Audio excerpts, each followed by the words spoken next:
Bueno, en esta mañana estuvimos hablando en la línea de los cuidados del corazón, vivir en piedad y en santidad. Justo esta mañana Julio estaba hablando del arrepentimiento, que es una palabra clave para nosotros. Voy a entrar un poco en eso también. No nos pusimos de acuerdo cuando fuimos hablando, o sea, lo que Dios preparó para esta mañana, ¿no? Pero pensando en nuestra sociedad, la salida ayer, hablando con tantas personas, porque no mencionó Julio, este muchacho venezolano que estaba ahí predicando en la calle, pasó 4 años en la cárcel. 9. Bueno, salió con 24 años de edad de la cárcel y vino a la Argentina, sí, jovencito, un chico que estaba en la droga, en todo, ¿no? Pero uno lo veía, tenía tatuajes, Cristo, o sea, había conocido a Cristo en la cárcel, pero dedicó su vida a Jesús. Un día lo vamos a conocer por acá, seguramente. Dijeron que vendrían al abrazo, pero están en Constitución predicando, ¿no?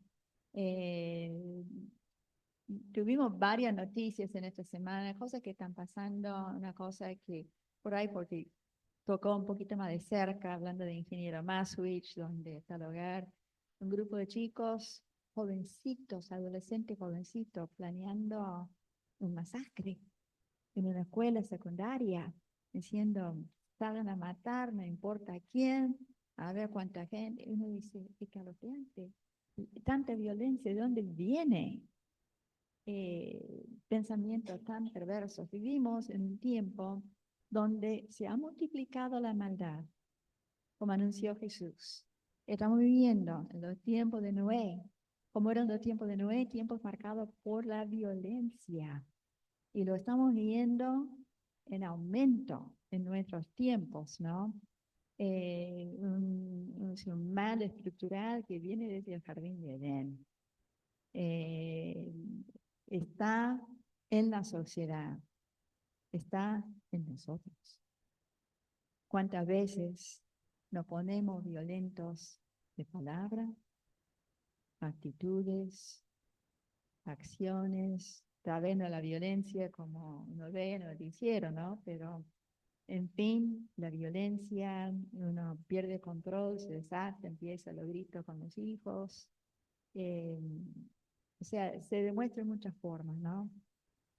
Pero pensando en todo esto, y pensando que estamos en las vísperas de la Pascua, en 15 días estamos celebrando la Pascua y es una fecha movible, o sea, cada año toca una fecha distinta entre fines de marzo y más o menos hasta 20 de abril como este año, pero un tiempo en que el mundo está pensando en un hecho trascendente que ocurrió cuando Jesús fue a la cruz, el acto más violento en la historia, porque el que menos merecía ese trato, Jesús, el inocente, el puro, el Cordero de Dios, fue a esa cruz para cargar con nuestros pecados, para quitarnos este peso, esta carga de encima.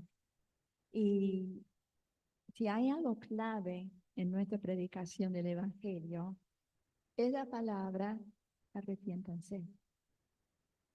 Como dicen muchos, no tengo de qué arrepentirme. Ah, ¿no? Uno no está reflexionando mucho, pero en el silencio del alma, en esos momentos donde la misma conciencia nuestra nos acusa, sabemos muy bien que tenemos muchas cosas de los cuales arrepentirnos, ¿no?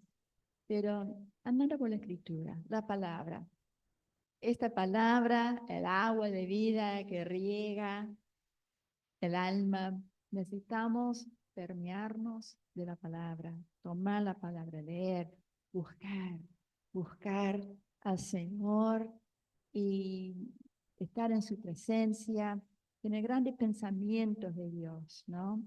Y esto viene cuando entramos en la palabra bueno, así me fue dando, vamos a tener bastante palabra esta mañana. porque es la palabra que nos habla. Deberíamos ser entendidos en los tiempos, entendidos en la voluntad de Dios, entendidos en la cosa que nos están matando, que nos está matando. Ustedes conocen la historia del muchachito que estaba pescando y al lado de un lago, un chico sencillo de campo en medio de un lugar descampado, un lago en el muelle y pescando y agarrando muchos peces y unos hombres en un bote tratando de pescar toda la mañana con todo su equipamiento y más moderno y nada, nada. Y veían a este muchacho en el muelle sacando cada pez y se acercan al muchacho. Dicen, chico, ¿cómo es que estás pescando tanto? Porque nosotros no agarramos nada. ¿Qué carnada estás usando? El muchacho levanta un frasquito ahí de vidrio, dice, no sé, señor, pero la carnada ya me está picando a mí.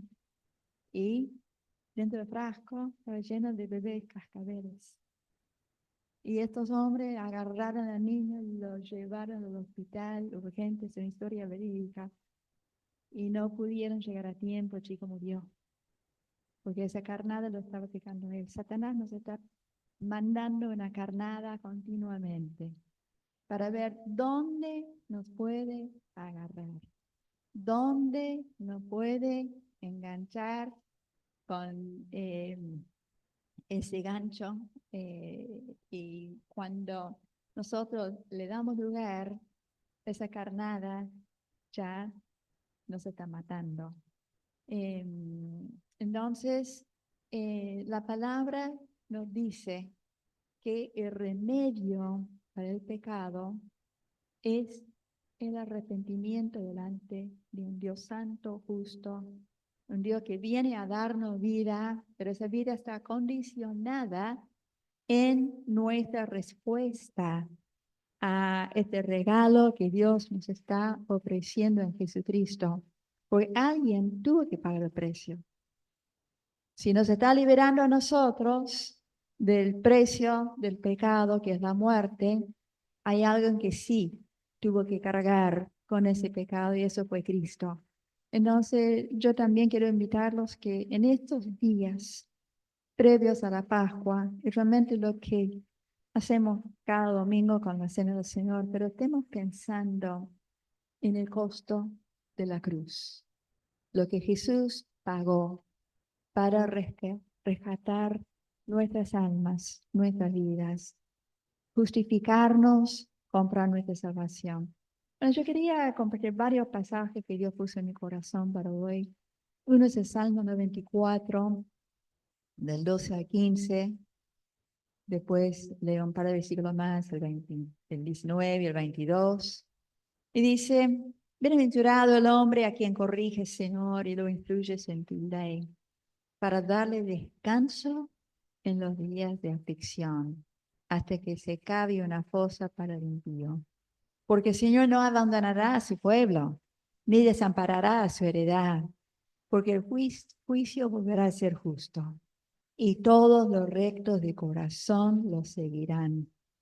Es hermoso esto. Saben que el Señor corrige a quien ama. Dios está muy involucrado en nuestras vidas, en cada detalle de nuestras vidas, en cada momento de cada día. Es nuestro buen pastor, no nos desampara, no nos suelta, está ahí.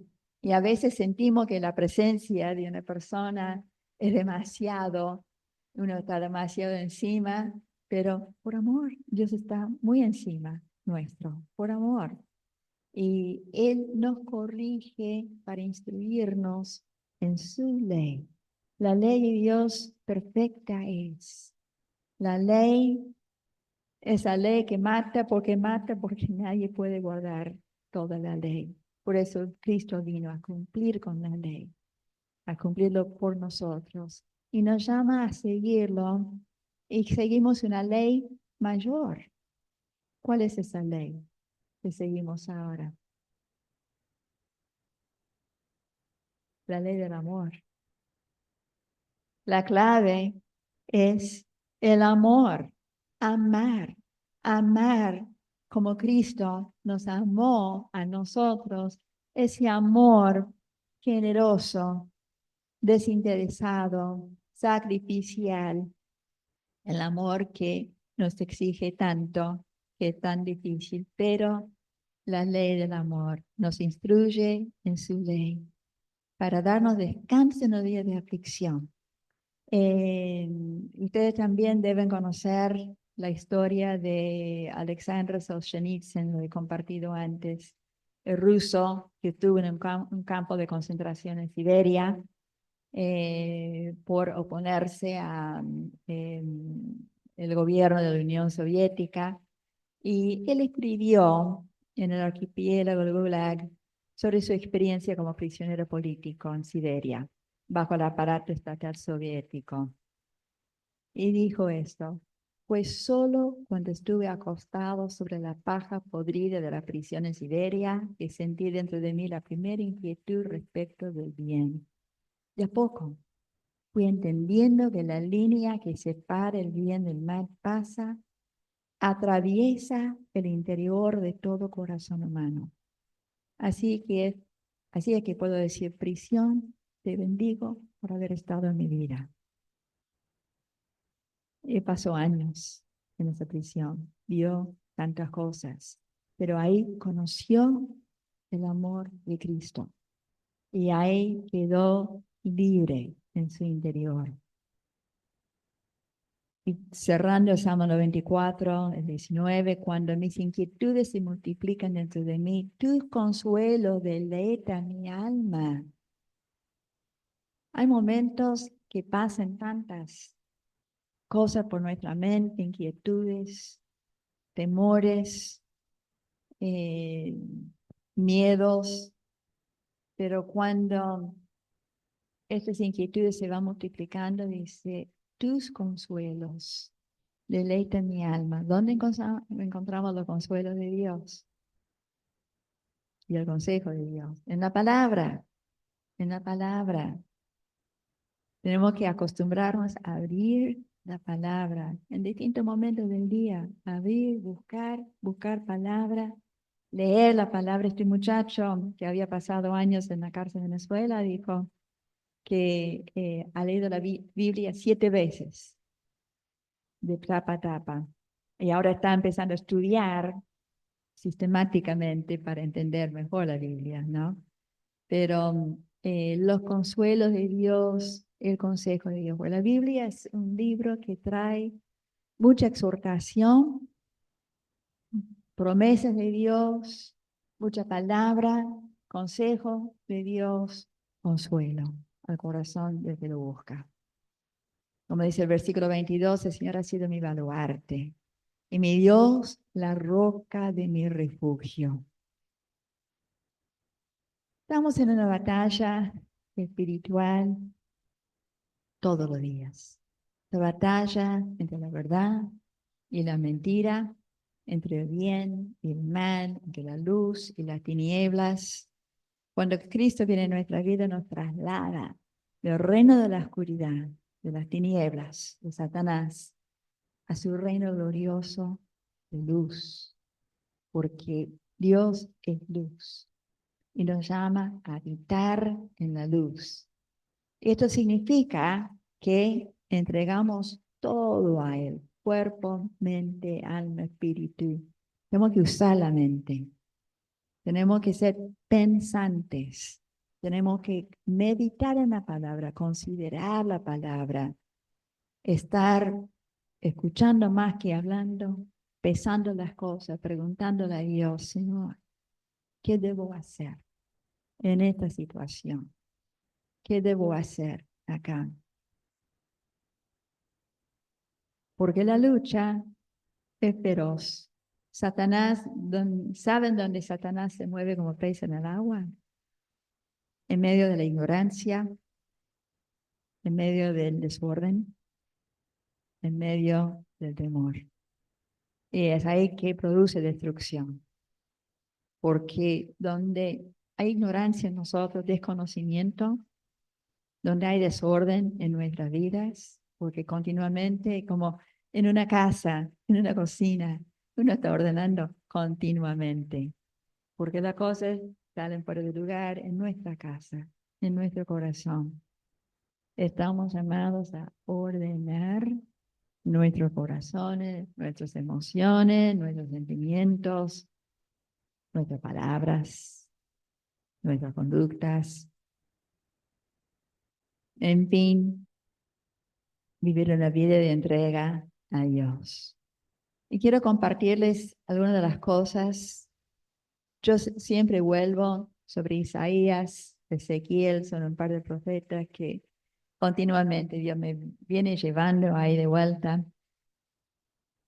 Es una riqueza en Isaías, sobre todo a partir del capítulo 40 al 66, que está lleno de palabra profética, de promesas, también de retos.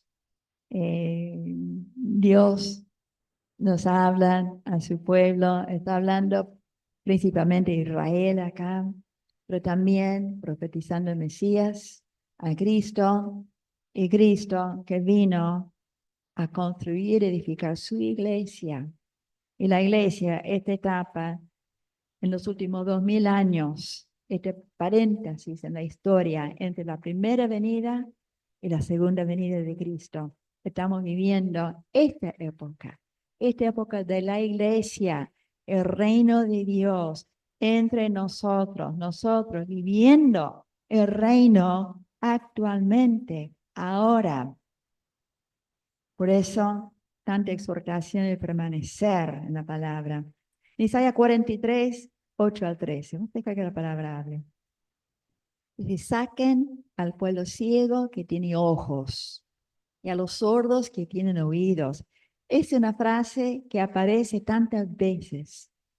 Hay en Isaías, Jesús lo habla, citando Isaías, teniendo ojo para ver, no ven, teniendo oídos para oír, no entienden. Y nos está llamando a abrir nuestros ojos, a abrir nuestros oídos, a estar atentos a lo que Dios está haciendo. Júntense a la vez todas las naciones, reúnanse todos los pueblos. ¿Quién de ellos puede hacernos saber esto? ¿Quién puede darnos a saber los primeros sucesos? Que presenten sus testigos, las naciones, y que reclamen justicia, que oigan y digan que es verdad, ustedes son mis testigos. Está hablando de su pueblo. Ustedes son mis testigos. Son el siervo que yo escogí para que ustedes me conozcan y crean y entiendan que yo soy el Señor. Y cuando yo veo esta palabra yo soy, yo siempre pongo mayúsculas. El nombre de Jehová Dios. Yo soy el que soy. Cuando Él dice, y dice una y otra vez en Isaías, yo soy el Señor. No ha habido ningún Dios antes de mí. No habrá, ni lo habrá después. Solo yo soy el Señor. Y fuera de mí no hay quien salve. Yo anuncié. Yo salvé. Yo di a saber. Nunca hubo entre ustedes un Dios ajeno. Así que ustedes son mis testigos de que yo soy Dios. Yo soy Dios desde el principio. Nadie puede librar a nadie de mi mano. Lo que yo hago, ¿quién puede impedirlo? Palabra del Señor. Leemos en el versículo 19. Fíjense en que yo hago algo nuevo, que pronto saldrá a la luz. ¿Acaso no lo saben? Volveré a abrir camino en el desierto y haré que corran ríos en el páramo. 44:6. Así dice el Señor, el Rey y Redentor de Israel, el Señor de los ejércitos. Yo soy el primero, yo soy también el último. Fuera de mí no hay otro Dios. 44:22. Yo deshice tus rebeliones y pecados como si deshiciera una nube, como si disipara la niebla. Vuélvete a mí, porque yo te redimí. Vamos a seguir en Isaías 46:10. Declaro el fin desde el principio y desde la antigüedad lo que no ha sido hecho. Yo digo, mi propósito será establecido y todo lo que yo quiero realizaré. Hermanos, estamos viviendo en tiempos proféticos. Lo que Él habló desde el principio, desde hace miles de años. Estamos en un mundo cada vez más incrédulo, un mundo que cada vez menos cree, pero cuando abrimos la Biblia, abrimos la palabra profética, leemos la palabra que fue entregada por los santos profetas y apóstoles. Y no estoy hablando de los apóstoles modernos, los apóstoles de Jesucristo. Jesús es el que da autoridad. Cuando estaba caminando en la tierra, ¿cuál era su Biblia? El Antiguo Testamento. ¿Sí? El Nuevo Testamento está siendo escrito, está en proceso. Y él, tantas veces citando a los profetas, la profecía del Antiguo Testamento, que él es el cumplimiento de todo lo escrito. Más de 300 profecías sobre el Mesías en el Antiguo Testamento. Y le da su autoridad a los 12. Uno que quedó por el camino. ¿Sí? Pablo, llamado como uno fuera de tiempo, uno que nace fuera de tiempo, pero con el Espíritu Santo sobre él y Jesucristo mismo, enseñándole, dándole la palabra y que escribió gran parte del Nuevo Testamento.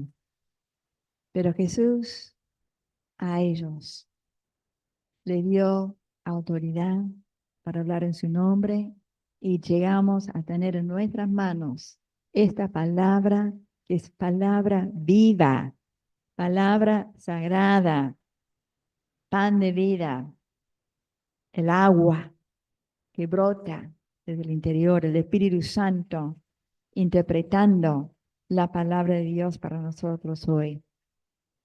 Estamos llamados a usar la palabra responsablemente.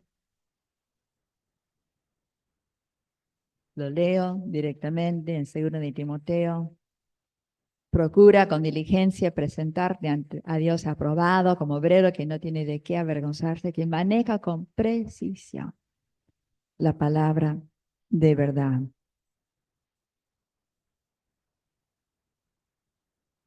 Entender quién es nuestro Dios, la justicia de Dios, que no es la justicia del hombre. Entender la misericordia. Él dice, yo deseo misericordia, no sacrificio. ¿Qué significa eso? Uno se esfuerza, se esfuerza, se esfuerza y hace las cosas con justicia propia, pero sin tener en cuenta la misericordia. Deseo justicia con misericordia. Dios es justo, es su naturaleza y es el juez justo, el único juez.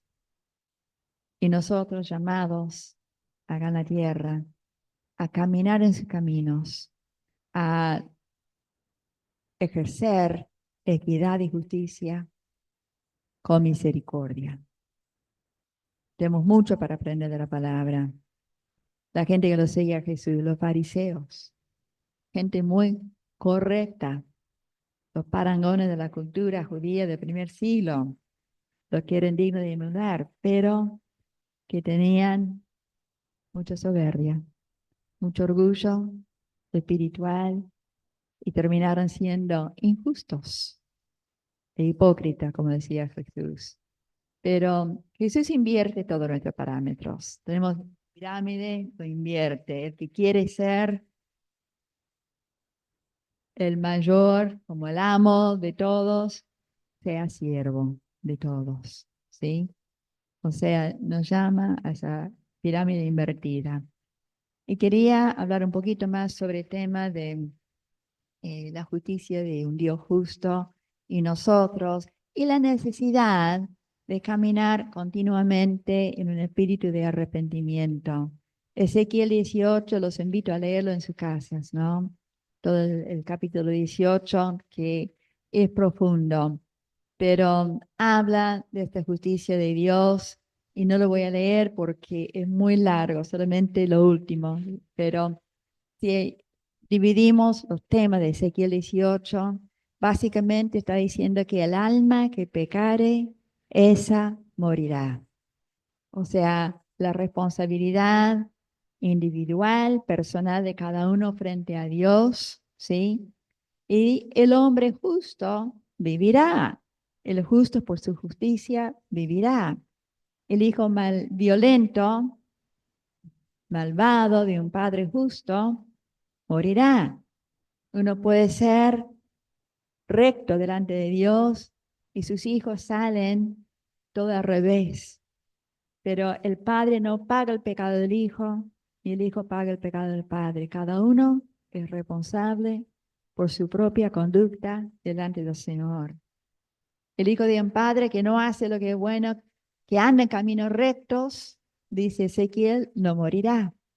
El impío que se aparte de todos los pecados que ha cometido y guarda los estatutos del Señor y practica el derecho y la justicia, ciertamente vivirá, no morirá. ¿Quién es esta persona? ¿Conocen la parábola del viñedo? Que el amo está llamando obreros a trabajar en el viñedo porque la cosecha ya está y ya a primera hora aparecen un montón de obreros y se arreglan con un denario para la jornada, ¿no? Del trabajo de jornada. Las 11 de la mañana necesita más obreros, necesita más gente porque no se va a acabar en ese día y toma más obreros. Arreglan un denario. Otra vez a las 3 de la tarde, a última hora, hay un grupo andando medio vagueando por la calle y el hombre dice, vengan, el dueño, vengan, vengan, trabajen en mi viñedo, hay que terminar el trabajo, arreglen por un denario. Bueno, a final del día, cuando está pagando a todos, los primeros dicen, Señor, si estuvimos trabajando todo el día. Y él dice, si yo deseo darle de mi plata lo que quiero, ¿eso les molesta? Y arreglamos con un precio justo con ustedes a la mañana. ¿Por qué se van a molestar? Bueno, en el reino de los cielos hay gente que entra desde sus primeros años, trabajando para el reino, poniendo su vida, va a recibir la recompensa de Dios, la vida eterna. Otros entran más a mediodía, otros más a la tardecita, otros a última hora, apenas pasan, pero en el último momento están realmente, sinceramente arrepentidos, entregándose a Cristo. Y esto no es una invitación a esperar el último momento porque eso no existe. Hoy es el día de salvación, hoy es el día de responderle al Señor, que también tenemos el tema de un corazón que es engañoso sobre todas las cosas, el corazón. Entonces uno dice, bueno, quiero pasarla bien ahora, pero después cuando llegue al final de mi vida me voy a arrepentir. No es así, no se negocia así con Dios. Aparte, el corazón se va enfriando, el corazón se endurece con el pecado. No podemos jugar con eso. Pero hay gente que tiene la oportunidad, en el último momento, llegan a conocer la gracia, el amor de Cristo, y entran y van a recibir también la vida eterna, ¿sí? Dios no es injusto. Dios trata con cada uno, ¿sí? Y sabe eh, lo que está haciendo con cada uno, ¿no? Es más, los que entran en la última hora, último momento, muchas veces la han pasado bastante mal en la vida para llegar a esa instancia de humillarse delante de Dios, entregarse a Él. Pero Ezequiel dice, el impío que se aparta de todos los pecados que ha cometido y guarda los estatutos y practica el derecho a la justicia. Eso habla de un cambio, practicar la justicia y el derecho. Dice, ese vivirá. El camino del Señor es justo, dice Ezequiel 18 y nos manda a arrepentirnos. Y leo los últimos dos versículos de este capítulo 31 y 32. Dice, pueblo de Israel, o pongamos ahí, iglesia, ¿por qué tienen que morir? Apártense de todas las transgresiones que han cometido y forjen en ustedes un corazón y un espíritu nuevos, porque yo no quiero que ninguno de ustedes muera. Así que vuélvanse a mí y vivirán. Tenemos una habilidad, hermanos, como seres humanos, de convencernos de cosas que no son, de autoengañarnos, de autojustificarnos. Necesitamos ser brutalmente honestos delante de Dios, porque nos conoce, conoce nuestro corazón, conoce lo que pasa en nuestro interior más que nosotros. Pero cuando nos detenemos para realmente abrir nuestra vida, nuestro corazón delante de Dios, vamos a encontrar cosas que tenemos que sincerarnos con Dios, poner sobre la mesa. Decir, Señor, estoy luchando con esto. Todavía tengo problemas con esta área de mi vida, mi corazón, mi conducta. Me falta paciencia. No traté bien a mi hermana, a mi hermano, a mi esposo, a mi hijo o hijos. Fui bastante desobediente hoy con mi mamá. No la respeté, no respeté a mi papá. O sea, si vamos mirando un poquito, vamos a encontrar en nuestro corazón muchas cosas que tenemos que poner delante de Dios y corregir y empezar a andar en un camino de derecho de justicia. Derecho de justicia habla de nuestro trato con el prójimo, con el otro, cómo estamos en casa.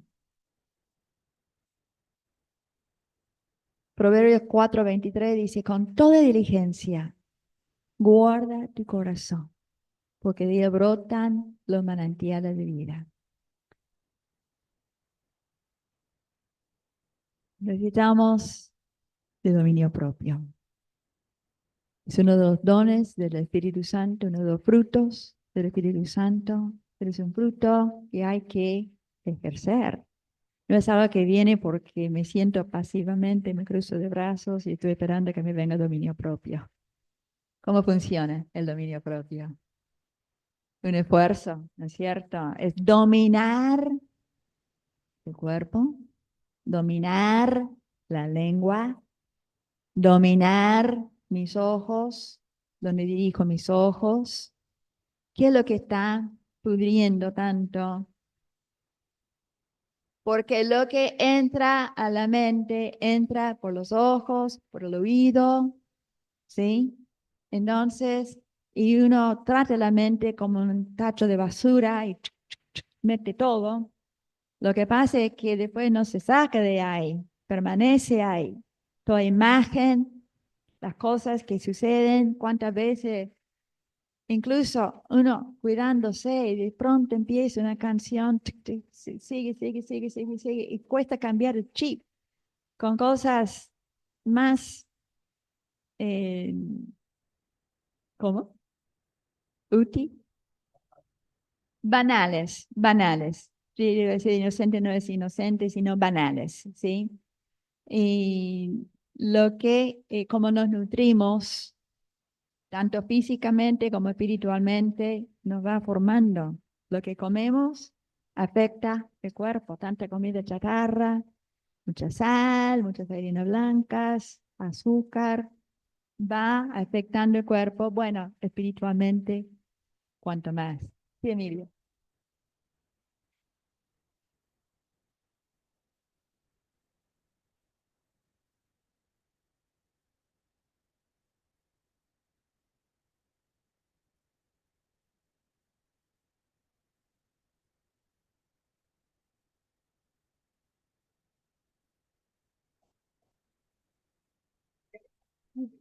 Sí.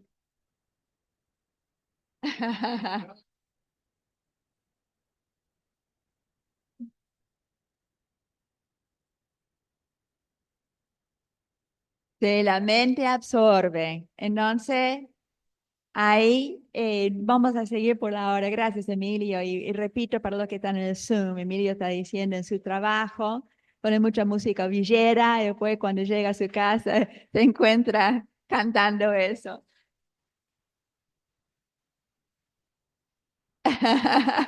Permea la vida. Bueno, es ahí, también recuerden esto, cuando Jesús, la noche en que fue entregado, está en la última cena, está con los discípulos, se ciñe la toalla, le va a lavar los pies. Y Pedro dice, no, Señor, lávame todo. No, Pedro, ya están limpios por mi palabra. Permíteme lavarle los pies. Déjamelo.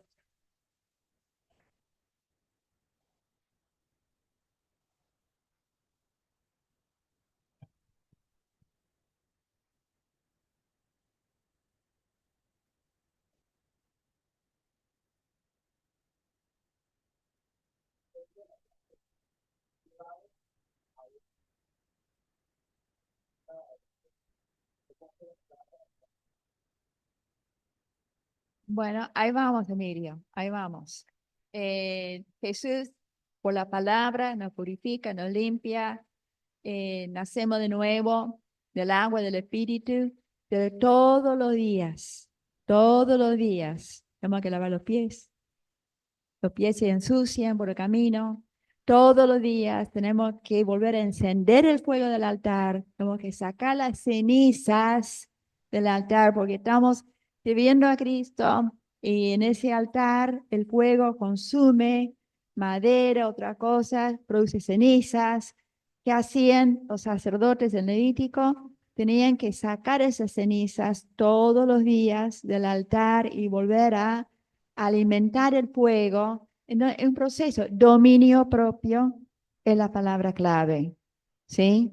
Entonces, es ponernos bajo la autoridad de Dios, bajo su dominio, es cuidar los ojos, cuidar la mente, cuidar los oídos, cuidar el cuerpo, presentarnos en santidad. Cada día, cada mañana tenemos una página nueva para ir escribiendo en ese día. Cada noche, Señor, lo ponemos delante de vos.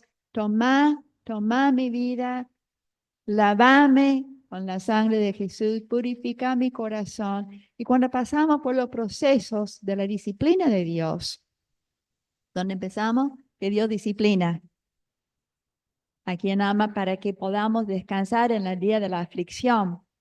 Entonces nos sometemos a la disciplina de Dios, pasamos circunstancias que son pruebas. Y sí,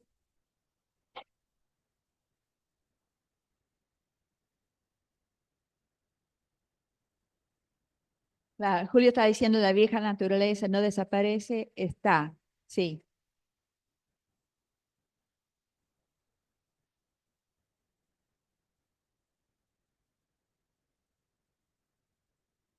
Sí, está la lucha toda la vida en la carne, entre la carne y el espíritu. Claro, y Lina dice, prevalece la parte que más se alimenta, lo que se alimenta más. Sí, no, por eso la palabra, la oración, la disciplina espiritual, la comunión, lo que vivimos en la comunidad cristiana, aprendiendo a amarnos, porque tenemos que aprender a amarnos, a cuidarnos, a perdonarnos, o sea, es caminar en el Espíritu continuamente. Esa es la clave, caminar en el Espíritu. Solos no lo podemos hacer. Y Dios es un Dios de procesos. Estamos en un laboratorio, como dice Gloria, siempre el laboratorio de Dios.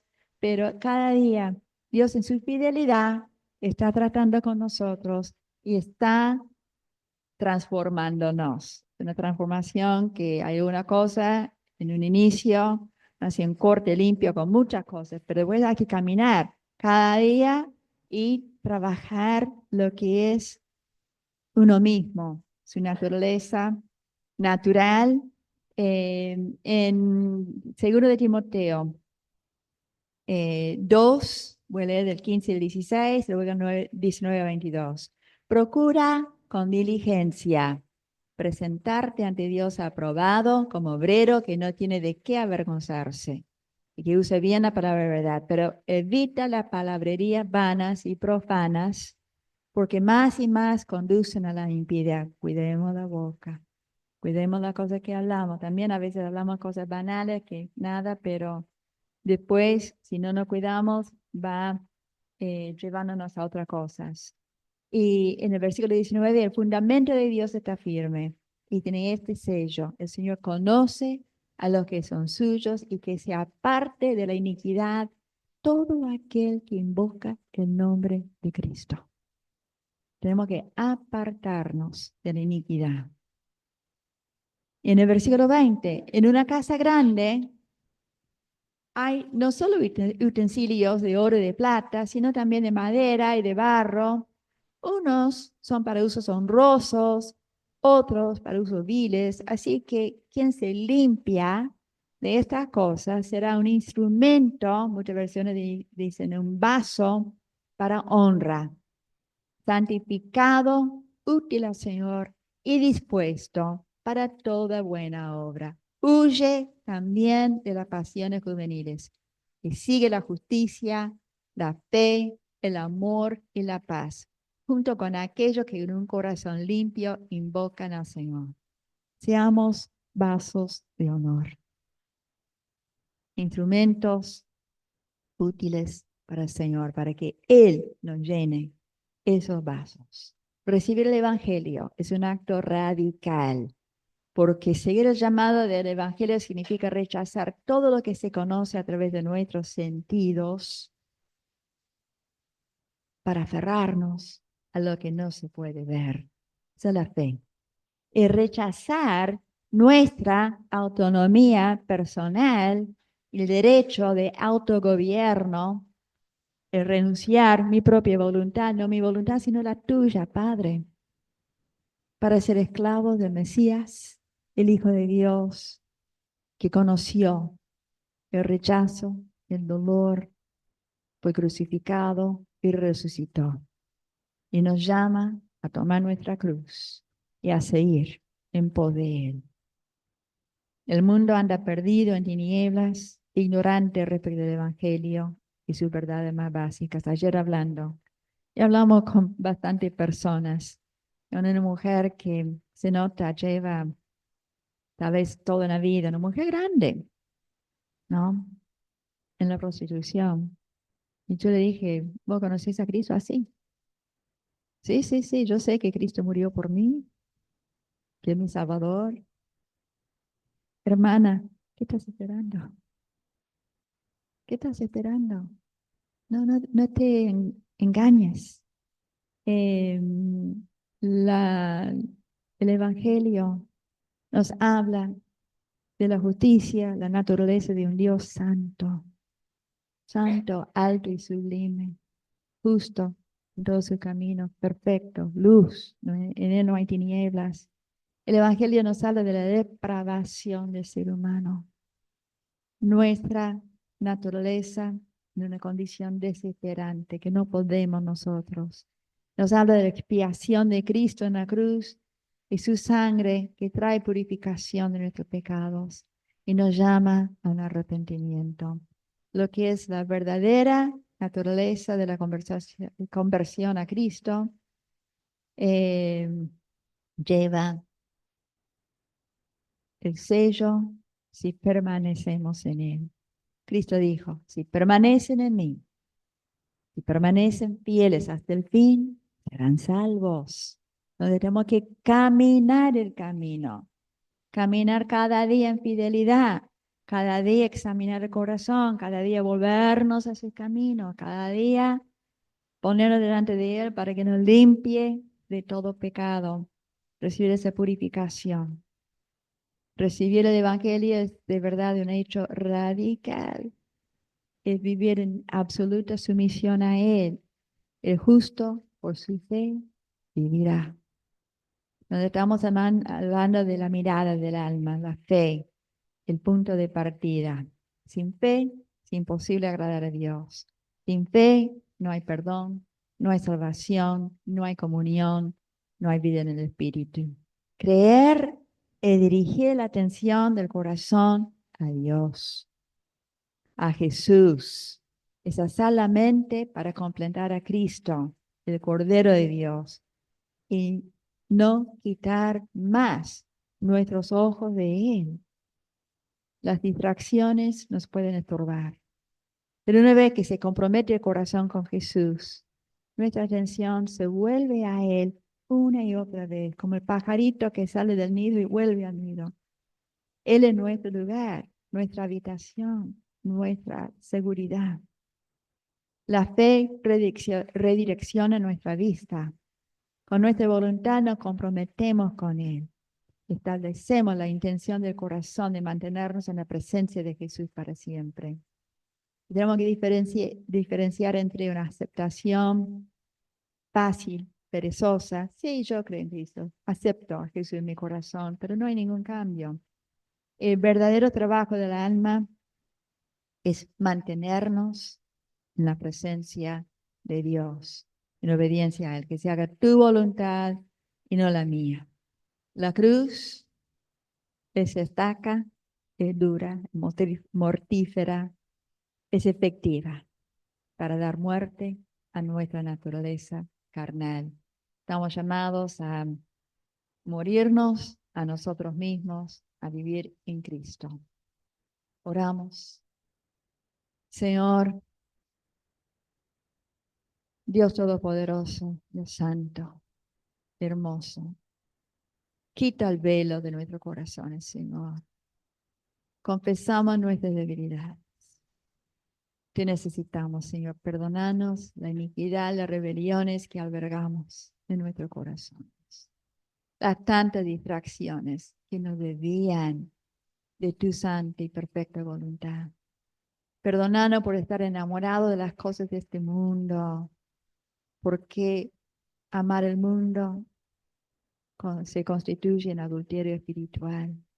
Señor, que le seamos fieles. Vos que sos fiel, vos que sos bueno con nosotros, vos que nunca nos vas a soltar. Ayúdanos, Espíritu Santo, a hacer nuestra parte, a hacer este trabajo duro del alma, de rendirnos cada día, de demostrar un fruto digno de arrepentimiento con esos cambios radicales que querés en nuestras vidas. Si vos batallaste en esa hora crucial, enfrentando una cruz, y no solamente una cruz, estabas enfrentando el mismo infierno, Señor, y tenía la oportunidad de darte de baja, de decir, yo no quiero, ¿para qué morir por esta pobre humanidad que me va a rechazar? Pero no, Señor, por amor, tomaste esa cruz, caminaste ese camino al Calvario, te diste ahí por nosotros, para redimirnos, para salvarnos. Señor, ¿qué podemos decir? Simplemente gracias. Acá estamos, toma nuestras vidas. Te necesitamos, Señor. En el nombre de Jesús. Amén. Bueno, amado, que Dios lo bendiga.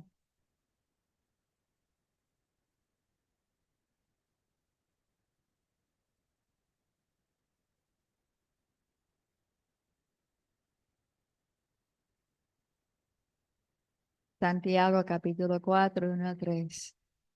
El amor con el mundo es adulterio espiritual.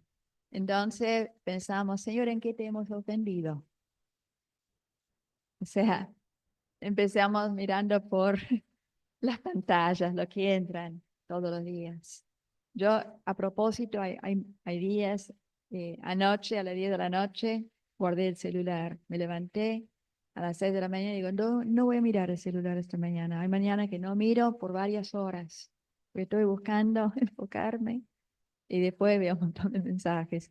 Pero eh, prioricemos, prioricemos todas nuestras acciones y busquemos el servicio, el amor, la palabra, momento de nutrirnos a solas con Dios, momento de estar sirviendo en nuestra propia casa. En mi casa, una forma que tengo de ministrarle a Julio, mostrarle amores en la cocina. Entonces, paso, trato de equilibrar los tiempos, pero paso tiempo en la cocina. ¿Cómo se? Extraño cuando no estoy porque no come. Pero, o sea, ¿qué estamos haciendo, hermanos? Estamos buscando alinear nuestras vidas con la voluntad de nuestro Padre, el Señor Jesucristo.